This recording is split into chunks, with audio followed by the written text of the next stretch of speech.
আসসালামু আলাইকুম।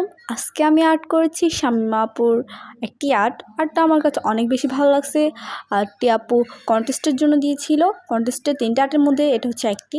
তো আমার কাছে ভালো লাগছে বিধায় আমি এটি আর্ট করছি এবং এটা ছোটো টিউটোরিয়াল ভিডিও তোমাদের সাথে আমি শেয়ার করতে যাচ্ছি। তো তোমরা দেখে বলবে আমার আর্টটা কেমন হয়েছে, লাইক কমেন্ট করবে এবং সাথে একটা সাবস্ক্রাইব করে দিবে।